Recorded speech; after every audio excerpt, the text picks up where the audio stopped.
والملازمة الجماعة. أشهد أن لا إله إلا الله وحده لا شريك له وأشهد أن محمدا عبده ورسوله.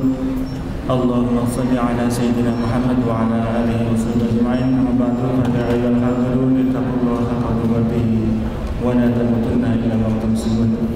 Hadratul Tarwil, para alim ulama, wabil khusus Kiai Haji Muhammad Tamrin dari Jakarta serta Bapak Ibu hadirat yang berbahagia.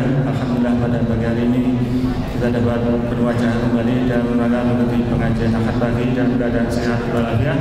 Semoga kehadiran kita serta keikhlasan kita dari Allah sebagai amal hasanah yang bermanfaat di dunia wal akhirah. Allahumma amin.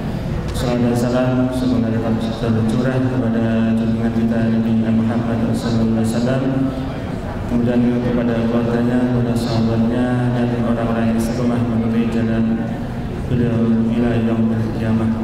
Allahumma amin. Bapak yang dirahmati Allah, mari kita buka pengajian ini dengan bacaan Ummul Kitab Al-Fatihah.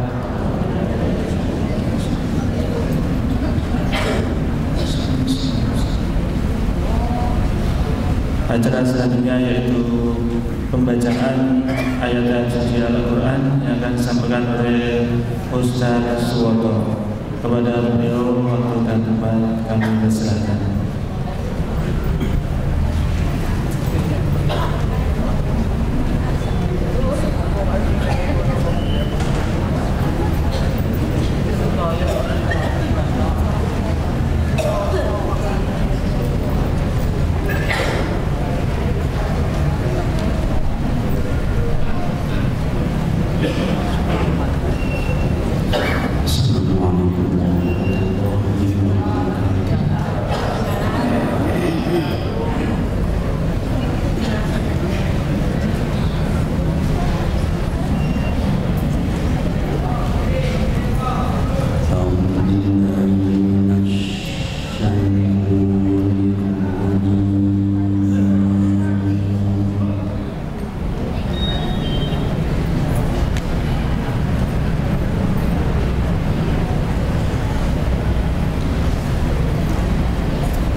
Allahu Akbar. La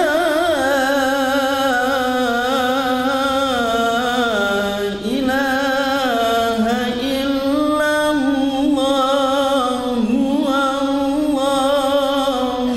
Akbar.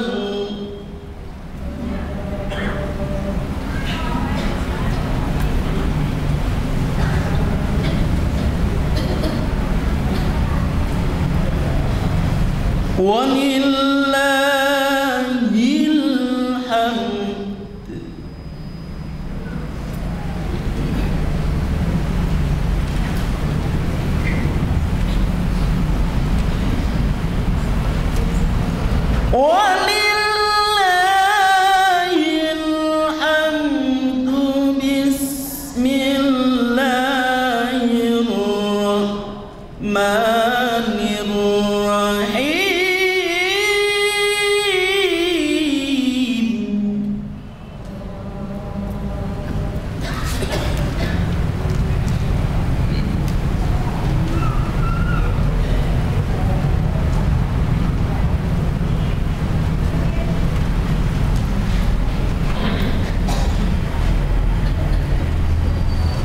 Inna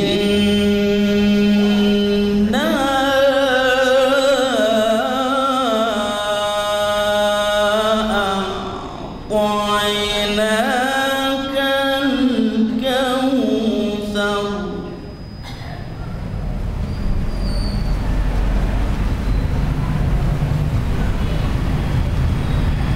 fasalli lirabbika wanhar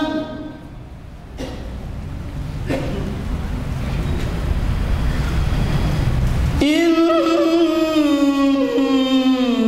syani'aka huwal abtar inna syani'aka huwal abtar Shadaqallahul azim.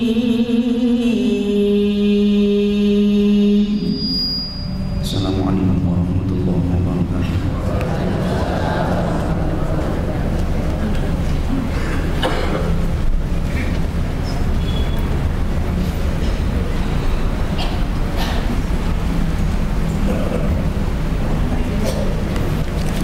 Bapak Ibu yang dirahmati Allah, dan tadi bacaan ayat suci Al-Quran yang disampaikan oleh Ustaz Suwoto, semoga dapat menambah keimanan kita dan keberkahan pengajian pada pagi hari ini. Allahumma amin. Dan pada Ustaz Suwoto kami sampaikan jazakumullah ahsanal jazaa. Bapak Ibu yang dirahmati Allah, sebelum kita mulai kajian inti ada beberapa pengumuman. Pengumuman yang pertama, perolehan infak akad yang lalu sebesar 4.612.000. Alhamdulillah. Kemudian mohon bantuan doa Fatihah kepada Bapak Anton Riki. Beliau adalah putra dari Hajah Sri Supatmi MSD, Jalan Pertanggungan Gang 1 nomor 3 Kediri. Bapak Anton Riki akan menjalani operasi jantung pasang ring yang kedua pada tanggal 19 Januari 2016 di Rumah Sakit Harapan Kita, Jakarta. Kepada Bapak Anton Riki dan keluarga jamaah atau jamaah yang sedang sakit, marilah kita bacakan doa Fatihah. Al-Fatihah.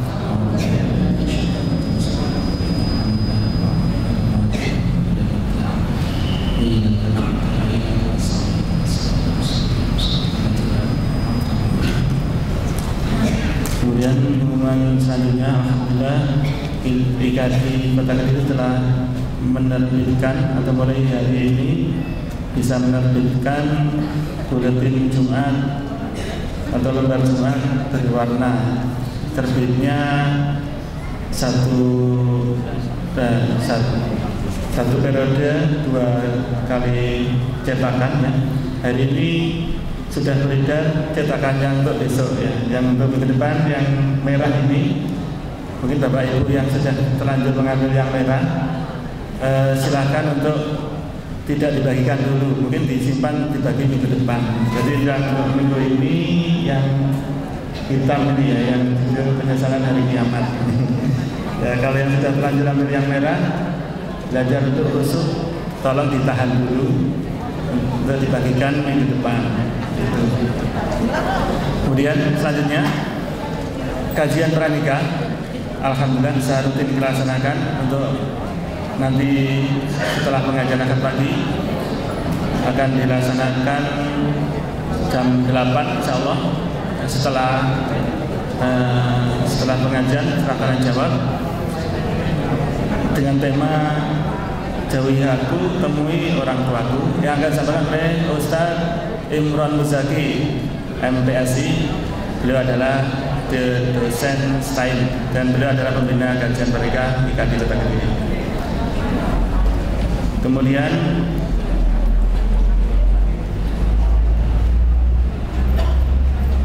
Bapak Ibu yang masih di luar ya, yang mohon maaf, Bapak Ibu yang masih di luar, kami silakan untuk masuk untuk memenuhi tempat yang kosong yang masih ada di dalam masjid. Baiklah Bapak Ibu yang dirahmati Allah, lanjutkan yaitu pengajian inti akad pagi tadi yang akan disampaikan oleh Kiai Haji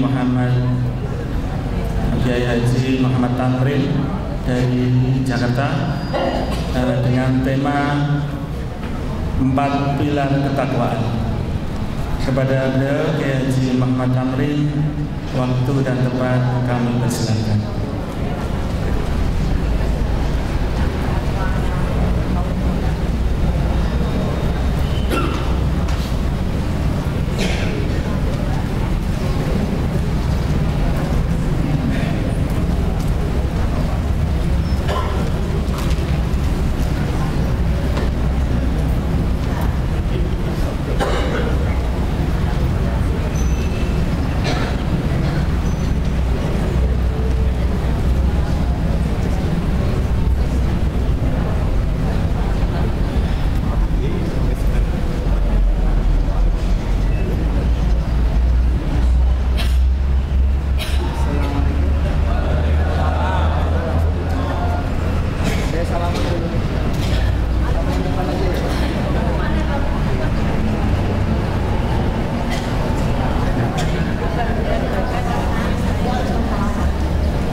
Oh, tambah gemuk? Iya. Alhamdulillah. Bismillahirrahmanirrahim. Kita bisa mulai, Pak? Sudah siap? Mau ke surga? Meninggal dulu tapi? Ya, subhanallah. Saya doakan bapak-bapak, ibu-ibu yang meninggalkan rumah hari ini untuk menuju rumahnya Allah diberkahi. Anak-anaknya disoleh dan disolehakan, suaminya ditambah sayangnya sama ibu-ibu, bapak-bapak istrinya ditambah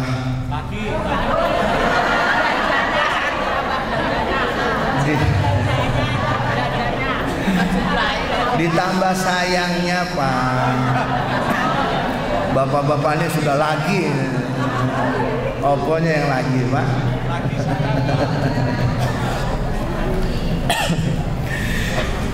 Bismillahirrahmanirrahim. Assalamualaikum warahmatullahi wabarakatuh. Alhamdulillahi rabbil alamin. Alhamdulillahilladzi allafa baina qulubina fa asbahna bi ni'matihi ikhwana. أشهد أن لا إله إلا الله وحده لا شريك له وأشهد أن محمدا عبده ورسوله اللهم صل وسلم وبارك على سيدنا محمد وعلى آله وصحبه أجمعين أما بعد قال الله تعالى في الكتاب الكريم أعوذ بالله من الشيطان الرجيم بسم الله الرحمن الرحيم يا أيها الذين آمنوا اتقوا الله حق تقاته ولا تموتن إلا وأنتم مسلمون. Shadaqallahul azim. Para ulama, para guru, para sepuh, para tokoh masyarakat, bapak-bapak yang saya cintai dan ibu-ibu yang dicintai suaminya masing-masing. Bersyukur kepada Allah, pada pagi ini kita diberikan oleh Allah berada di tempat, di rumah yang indah, di rumah yang mulia, tempat kita mencari popularitas kehambaan kita, junudus samawat, di tentara-tentaranya Allah yang ada di langit, agar kita terdaftar menjadi orang-orang yang soleh, orang-orang yang takwa. Kerinduan ibadah kita menghantarkan kita menuju panggilan Allah yang terindah, menuju panggilan Allah yang termulia ketika kita di padang mahsyar. Kita rindu, kita berharap dipanggil oleh Allah, fadkhuli fi ibadi wadkhuli jannati. Masuklah kalian semua ke dalam hamba-hambaku, dan masuklah kalian semua ke dalam surgaku. Dan semoga kita hari ini terdaftar menjadi hamba Allah yang kelak diwafatkan oleh Allah dalam keadaan husnul khatimah. Salawat dan salam selalu tak henti, selalu bibir kita ini basah mengharapkan syafaat kepada baginda Rasulullah SAW. Salawatnya, salamnya senantiasa kita curahkan kepada baginda Rasulullah SAW. Semoga kita berada di tempat ini menjadi bagian umatnya Rasulullah SAW yang diberikan syafaatnya kelak. Bapak, Ibu, saudara-saudari yang dirahmati Allah Subhanahu wa taala.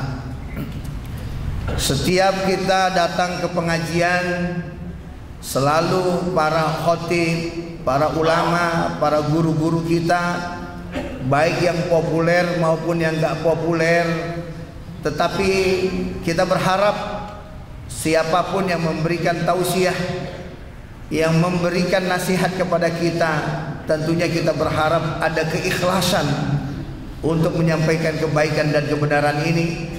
Dan semoga saya dituntun oleh Allah, saya dibimbing oleh Allah untuk menyampaikan dakwah ini secara ikhlas, dan Bapak Ibu semua dibimbing oleh Allah Subhanahu wa taala juga menerimanya dengan ikhlas.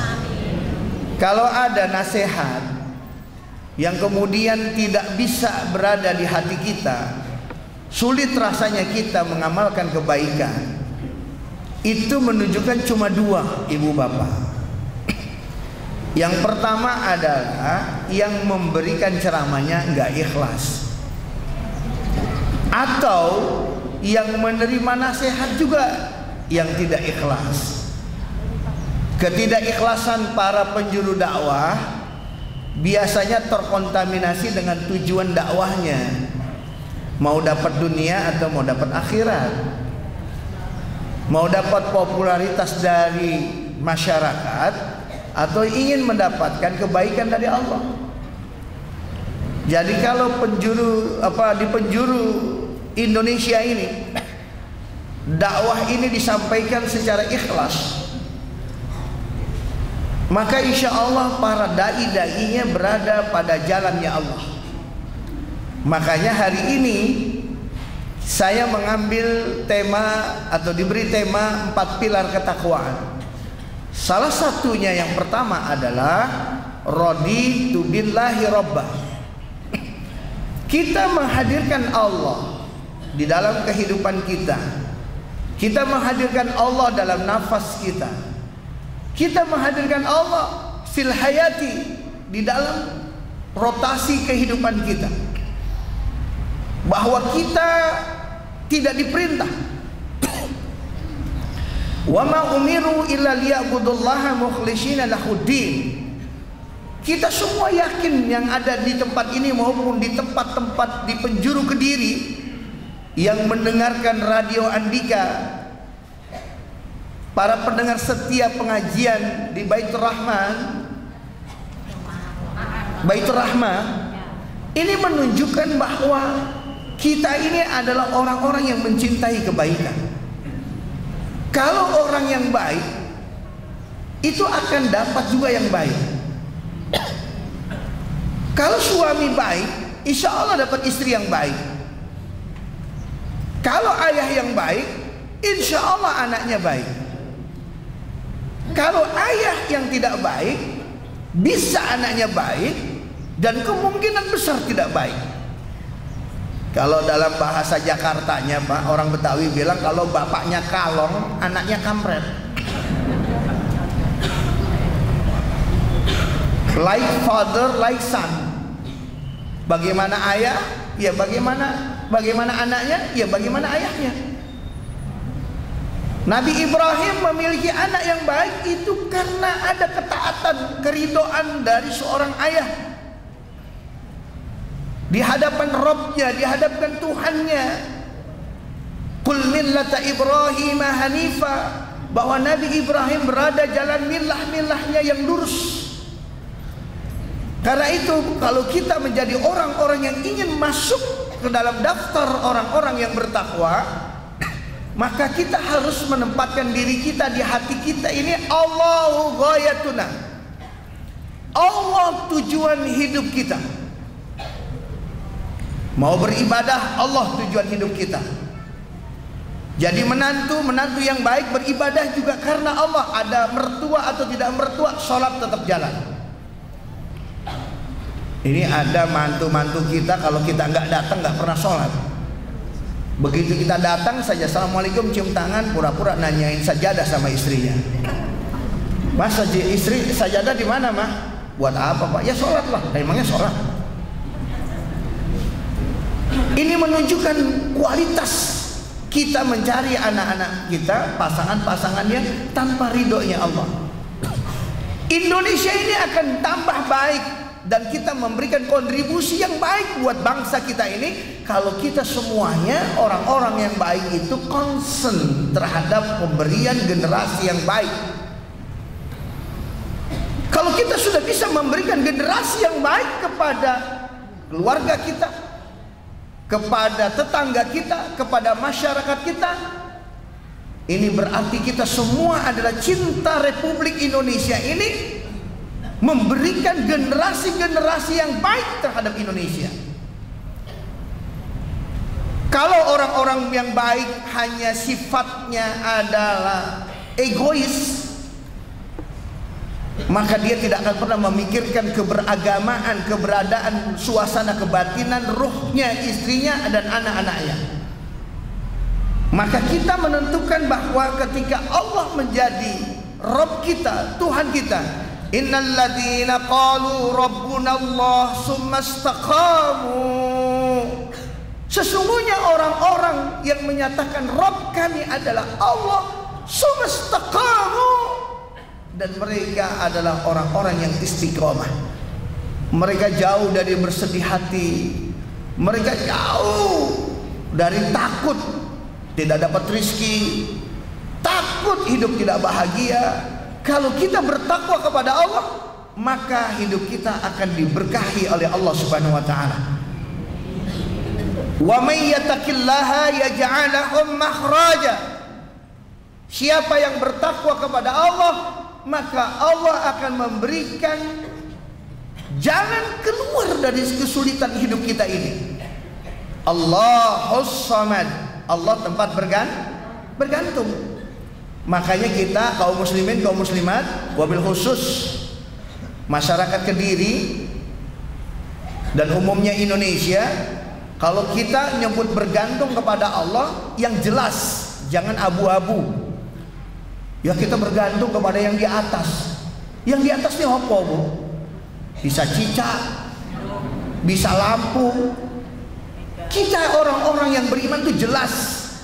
Kalau kita bergantung kepada yang di atas, tunjukkan bahwa saya bergantung kepada Allah.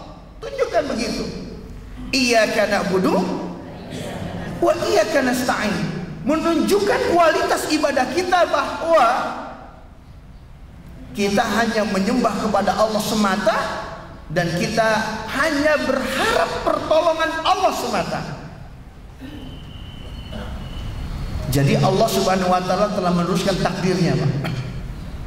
Jadi kita ridho apa yang telah Allah pilihkan kepada kita. Bapak-bapak harus ridho kalau istrinya yang sekarang ini menjadi pasangan hidupnya. Jangan nggak ridho.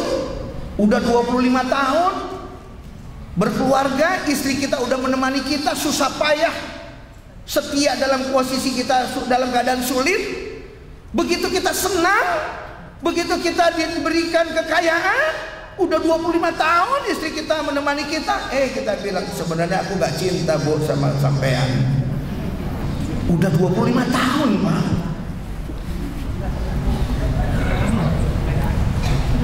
Makanya kita ini harus ridho terhadap pilihan kita hari ini. Kalau istri yang menemani kita adalah pasangan hidup kita. Dan ibu-ibu juga harus ridho bahwa suaminya yang hari ini, apalagi suami istri datang ke pengajian hari ini, ada di tempat yang sama ini, ya, suaminya datang, istrinya datang, plus sama anak-anaknya datang, menantunya datang juga hari ini. Luar biasa, itu keluarga yang hebat. Dan saya sangat yakin kalau itu istiqomah, pasti keluarga itu berkumpul di surganya Allah Subhanahu wa ta'ala. Jangan sampai bapaknya suka ngaji, anaknya nggak ngaji. Kan model keluarga itu ada 4 Pak. Yang pertama, suaminya baik, istrinya nggak baik. Suaminya soleh, istrinya nggak soleh. Suaminya soleh, istrinya dilaknat oleh Allah. Ini keluarganya Nabi Lut, Nabi Nuh. Yang kedua, istrinya baik, suaminya dilaknat oleh Allah. Ini keluarganya Firaun. Yang ketiga, suaminya nggak baik, istrinya juga nggak baik. Ini keluarganya Abu Lahab. Yang keempat, suaminya baik, istrinya baik. Ini keluarga baginda Rasulullah Muhammad sallallahu alaihi, dan keluarganya baginda Nabi Ibrahim Khalilullah. Ibu bapak yang dirahmati Allah, maka poin yang pertama tadi yang saya katakan adalah raditu billahi rabba. Sampai Rasulullah menyatakan zaqa ta'mal iman. Orangnya siapa? Orang yang mendapatkan kemanisan iman, manqal. Mereka berkata dengan hatinya, dengan keikhlasannya, kelapangan jiwanya, raditu billahi rabba. Dia ridha Allah jadi Rabbnya. Jadi kita diatur oleh Allah, kita ridha. Kalau kita semuanya hidupnya karena Allah, maka mencari rizkinya juga itu cari ridha Allah. Tidak boleh ada orang yang menyatakan bahwa kami ridho kepada Allah tapi mencari rizkinya bercampur antara halal dan haram. Menipu, mengajak orang pergi umroh, bayarnya murah, begitu sudah bayar orangnya lari. Itu adalah bukan rizki yang dirahmati, tapi la'anahumullah, rizki yang dilaknati oleh Allah Subhanahu wa ta'ala. Maka supaya hati kita ini bisa merespon kebaikan lebih kuat, maka pastikan daging yang bertambah di badan kita ini menunjukkan kehalalan rizki yang kita makan dari Allah. Innallaha thayyibun la yaqbalu illa thayyiba. Sesungguhnya Allah itu baik, tidak menerima kecuali yang baik juga. Ibu bapak yang dirahmati Allah, para pemirsa pendengar Radio Andika yang dirahmati, diberkahi oleh Allah Subhanahu wa ta'ala. Ini menunjukkan bahwa kita ini punya kualitas, bahwa kita punya hubungan yang kuat dengan Allah. Kita merasakan kemesraan kita ibadah. Tapi kalau kita nggak pernah merasakan nikmatnya beribadah kepada Allah, itu menunjukkan bahwa kita belum ridha kalau Allah ini Rabb kita. Jadi Pak, kalau kita dihukum sama Allah, itu tidak berkaitan dengan, selalu berkaitan dengan orang kena musibah. Mobilnya hilang, ini dapat musibah, ini dapat hukuman. Belum tentu juga. Tidak melulu orang yang dapat hukuman itu selalu berbentuk materi atau sakitnya seseorang. Kita sakit, dapat hukuman. Tetapi yang disebut hukuman Allah bagi orang-orang yang beriman, ketika kita tidak bisa ada kesahduan, kita tidak bisa ketika kita sholat berkomunikasi dengan Allah Subhanahu wa ta'ala dengan khusyuk, ketika kita membaca Al-Quran tetapi Al-Quran tidak bisa menunjuki jalan hidup bagi kita, ketika kita menempatkan Rasulullah Muhammad SAW sebagai suri teladan kita tetapi kita tidak bisa mengikuti sunnahnya, maka itu sudah merupakan hukuman Allah juga. Jadi ada 4 model Pak. Ada 4 model. Kalau tadi ada 4 ciri keluarga, sekarang ada 4 model manusia. Yang pertama adalah orang yang beriman hidupnya bahagia. Orang beriman hidupnya bahagia karena ikhlas apa yang telah ditetapkan oleh Allah Subhanahu wa taala, baik dalam keadaan suka maupun dalam keadaan duka. Ini kesiapannya. Maka orang beriman yang hidupnya bahagia, kita bisa lihat Nabi Sulaiman. Nabi Sulaiman itu makhluk Allah yang paling kaya, Nabi dan Rasulullah yang paling kaya. Tapi berkali-kali dia menyatakan, Rabbi auzi'ni an askura ni'matakal lati an'amta alayya wa ala walidayya wa an a'malan salihan tarda. Nabi Sulaiman yang diberikan kekayaan oleh Allah selalu berdoa kepada Allah, ya Allah, berikan kekuatan kepadaku untuk terus mensyukuri apa yang telah Kau berikan karunia kepadaku. Wa an a'malan shalihan tarda, dan hadirkan seluruh rotasi pergerakan hidup saya ini menuju ridhomu. Menuju ridhomu. Makanya Nabi Sulaiman sampai hebatnya bisa berbicara dengan semut. Bisa berbicara dengan semut, bisa berbicara dengan binatang. Tapi sekarang juga di Kediri juga ada Pak ya, keturunan Nabi Sulaiman. Cuma bukan ngobrolnya sama semut, sama ayam.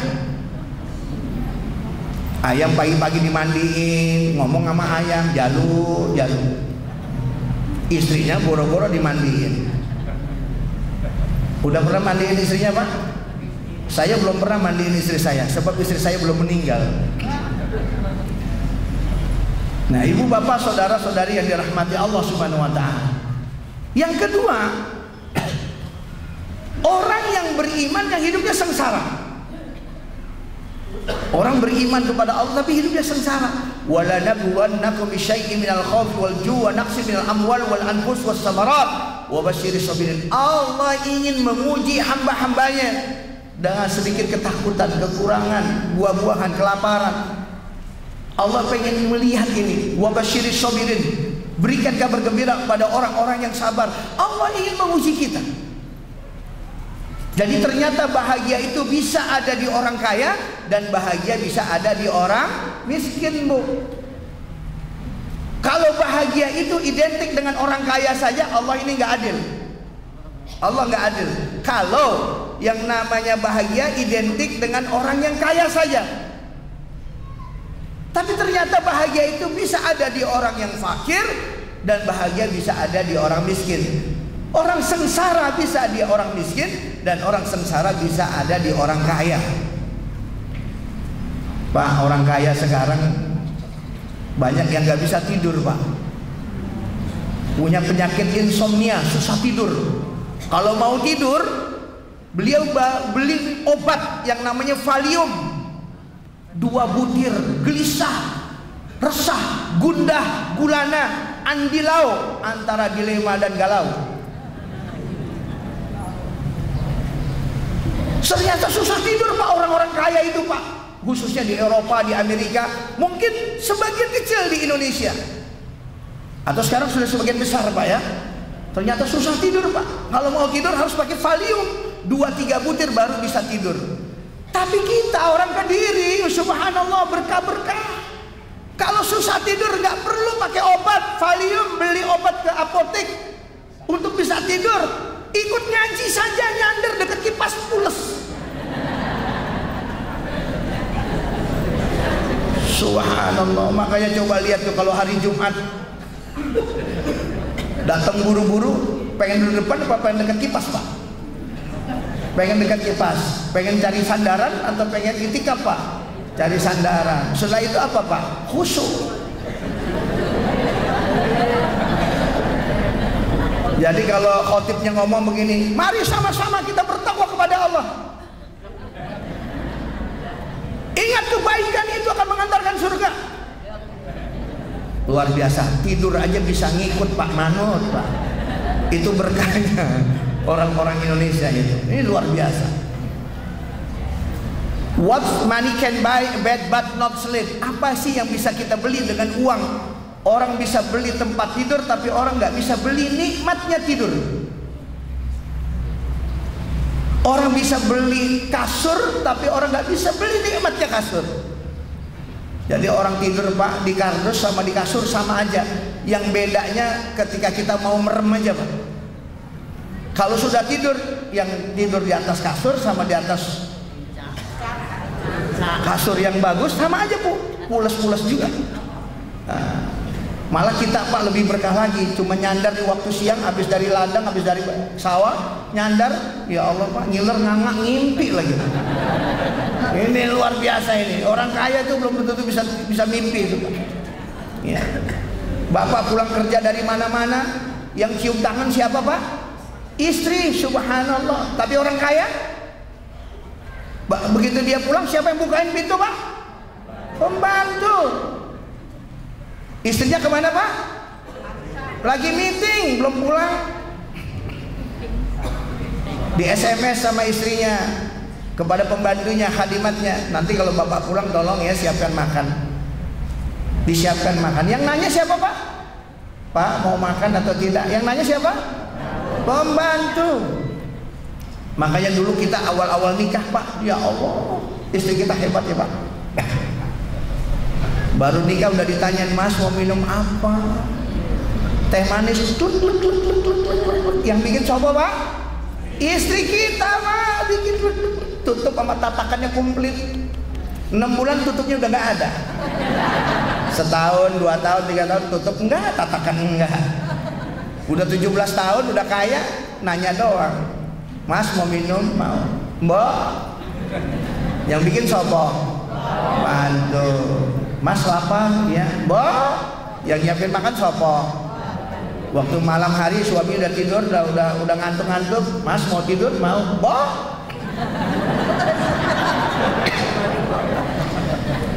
Bapak ini subhanallah Pak, kalau punya istri kita itu, kalau dipanggil cepat, dipandang menyenangkan, subhanallah.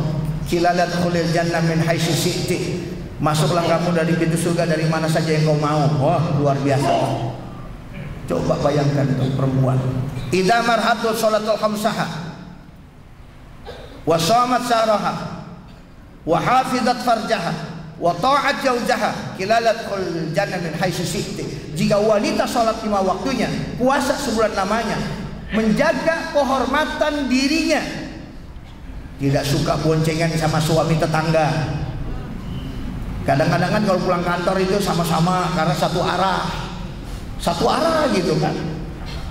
Nah itu satu arah nanti bisa macam-macam itu. Kata orang Jawa yang ada di Amerika, waiting traisen jalara soko kulaisen.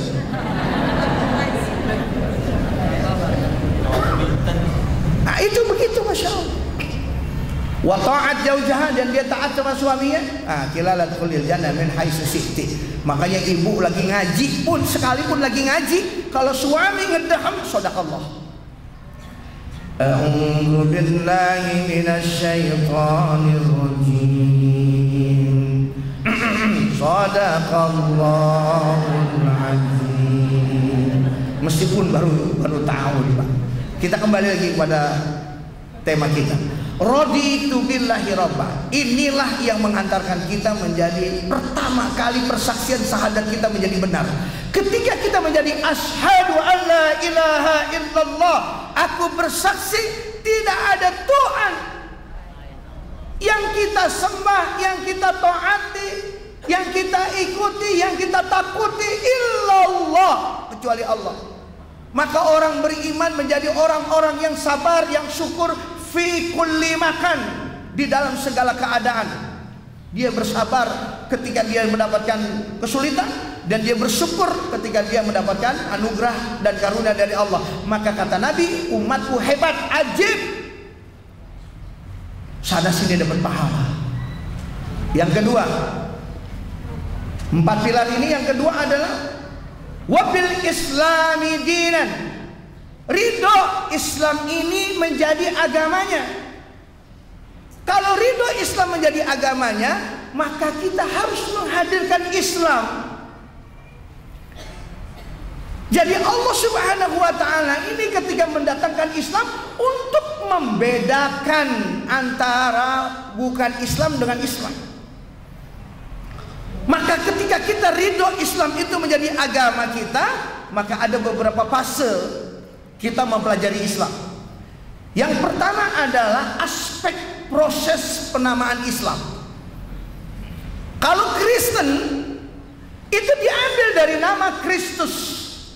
Jadi agama-agama sebelum Islam itu identik dengan nama pembawanya atau identik dengan nama tempat dilahirkannya agama itu. Maka Kristen disebut Kristus itu disandarkan kepada Yesus Kristus yang membawa Kristen ini yang namanya Yesus. Makanya itulah Kristus, itulah kemudian diambil dari namanya Yesus Kristus, diambil dari nama pembawa agamanya. Kristen nama lainnya disebut Nasrani. Nasrani diambil dari nama tempat Yesus dilahirkan, Yesus of Nazaret. Maka Nazaret itulah yang kemudian orang Kristiani itu disebut adalah orang Nasrani. Hindu, falsafah hidup orang India. Buddha diambil dari nama Siddhartha Gautama Buddha. Yahudi diambil dari Yahuda. Bahkan di Parsi ada nama agama yang namanya Zoroaster yang meninggal tahun 580 sebelum Masehi. Jadi agama-agama sebelum Islam itu identik dengan nama, tempat dan nama pembawanya. Tetapi ketika kita mengenal Islam, maka Islam langsung dinamai oleh Allah, tidak berhubungan dengan tempat dan tidak berhubungan dengan nama orang yang membawanya. Meskipun untuk orang orientalis, untuk orang-orang di luar Islam, di Amerika misalnya menyebutnya Islam itu adalah Muhammadism atau Muhammadan. Ini menunjukkan bahwa Islam itu adalah ajaran Muhammad. Ini jelas tidak benar. Ini adalah pengkaburan ajaran Islam. Maka kita menjadikan Islam menjadi ridho itu menjadi Islam, maka dia harus ditempatkan menjadi ad-din. Kalau sampai kita menempatkan Islam ini cuma sebatas agama, maka tidak ada bedanya dengan agama-agama yang lain. Tetapi ketika kita menempatkan Islam menjadi ad-din atau yang disebut sistem hidup, way of life, maka itulah Islam menjadi aturan bagi kita. Jadi aturan bagi kita. Jadi langsung dinamai oleh Allah, Inna dina indallahil Islam. Wa may yabtaghi ghairal Islam dinan fala yuqbalu minhu wa huwa fil akhirati humul khasirun. Siapa yang mencari hidupnya itu tidak berlandaskan Islam, maka di akhirat dalam keadaan rugi. Yang kedua adalah Islam itu menjadi inti ajaran Islam ini. Islam dibangun dengan rukun Islam. Maka rukun Islam inilah yang disebut inti ajaran Islam, tapi dia bukan menunjukkan Islam secara keseluruhan. Tetapi rukun Islam ini adalah menjadi inti ajaran Islam. Karena ini Islam menjadi inti ajaran Islam, seperti masjid ini misalnya. Masjid ini dibangun dengan 4 tiang. Bukan berarti 4 tiang itu yang namanya masjid, tapi 4 tiang itu adalah inti bangunan masjid. Maka yang disebut masjid itu ada tiang, ada atap, ada lantai, ada dinding dan sebagainya. Barulah itu menunjukkan bahwa itu adalah masjid. Seperti Rasulullah SAW menyebut Al-Hajju Arafah. Haji itu adalah wukuf di Arafah. Ini menunjukkan bahwa wukuf di Arafah menjadi inti perjalanan ibadah haji. Bukan berarti haji itu semata-mata wukuf di Arafah. Orang yang sudah ihram, sudah umrah, kemudian dia sudah sudah jumrah, sudah mabit, tapi dia tidak wukuf di Arafah, maka hajinya bisa batal. Maka begitu juga Islam. Bunyal Islam ala khamsin, didirikan Islam itu cuma 5. Yang pertama adalah syahadat. Bagaimana komitmen kita dengan Islam dalam syahadat? Bagaimana dengan Allah? Bagaimana dengan Rasulullah SAW? Aqimis sholat, mendirikan sholat. Makanya kita sholat itu menunjukkan adalah as-sholatu imaduddin. Sholat itu tiangnya agama. Kalau masjid ini nggak ada tiangnya, rubuh atau enggak, Pak? Rubuh. Makanya faman aqamaha faqad aqamaddin. Siapa yang mendirikan sholat maka dia sungguh sudah punya Islam, sudah ada cirinya orang Islam. Tapi kalau dia tidak sholat, bisa menunjukkan Islam, bisa menunjukkan tidak. Dibilang Islam nggak sholat, dibilang agama lain, tapi Islam KTP-nya. Makanya nanti KTP-nya aja yang masuk Islam, Pak, yang masuk surga, orangnya enggak. Ini gambaran kita. Maka ketika kita memahami Islam ini adalah inti ajaran Islam, maka kita akan melihat Islam ini menjadi aturan. Ibu menikahi anak sesuai dengan Islam atau ora? Kalau mengatur mengikuti Islam, di Islam itu tidak ada tunangan, Pak. Di Islam itu cuma 3. 1 ta'aruf, 2 khitbah, 3 walimah. Jadi nggak ada, prosesnya adalah tunangan. Tunangan itu ditempatkan cincin emas. Yang laki yang masang keluarga perempuan, yang perempuan yang masang keluarga laki-laki. Saya mau tanya sama Bapak Ibu semua di sini. Laki-laki memakai cincin emas haram atau halal? Sepakat halal atau haram? Masih ada bapak-bapak yang pakai cincin emas di sini? Pulang ngaji kasih istrinya, saya jamin istrinya nggak nolak, Pak. 2 yang diharamkan oleh Rasulullah SAW bagi laki-laki. 1 sutra. Pakaian dari sutra itu tidak boleh. Kita para laki-laki memakai itu haknya perempuan. Maka mulailah pulang ngaji ini belikan istri kita pakaian yang mahal-mahal yang datangnya dari sutra. Ibu setuju apa enggak? Setuju, Pak. Ayo pulang dari sini mampir belikan. Yang kedua, cincin emas itu yang pakai adalah wanita. Makanya disebut mas kawin. Kalau sudah mas kawin, yang pakai wanita. Kalau mas kawin dipakai oleh laki-laki, namanya mbak kawin. Tempatkan pada tempat yang utuh, tempat yang asli. Maka saya pernah mendengar sebuah ceramah, ketika ada orang yang tunangan itu disebut atas nama Bapa, Ruhul Kudus, Tuhan Yesus memberkati. Maka ketika itulah disematkan cincin emas ke dalamnya, ke dalam jari-jari anak-anak kita. Makanya orang Islam harus orsinil. Islam ini orsinil. Gak perlu kita mengadopsi agama-agama lain masuk ke dalam Islam. Saya mau tanya sama ibu bapak, pacaran ada nggak dalam Islam? Pernah nggak dengar Nabi SMS sama Khadijah janjian di pojok Ka'bah? Pernah nggak Khadijah melalui pembantunya bilangin sama Rasul, saya tunggu di mall? Nggak ada yang begitu-gitu. Nabi nggak pernah bertemu. Bahkan Nabi pernah disamperin dengan istrinya ketika Nabi itikaf di masjid. Datanglah istrinya karena malam gelap, istrinya juga berpakaian gelap. Ngobrollah dengan Rasul di depan masjid. Dalam posisi gelap, Nabi berbicara dengan seorang istrinya. Liwatlah sahabatnya 2 orang, dipanggil, akhi, saudaraku sini, saksikan ini adalah istriku. Bayangkan, Pak, siapa yang mau seujun sama Nabi coba? Tapi Nabi memanggil, saksikan ini adalah istriku. Ingin menunjukkan bahwa inilah Islam. Jadi kita gak boleh berdua-duaan dengan istri orang. Gak boleh kita, anak-anak kita, kalau sudah yakin dengan Islam sebagai aturan, dipacari.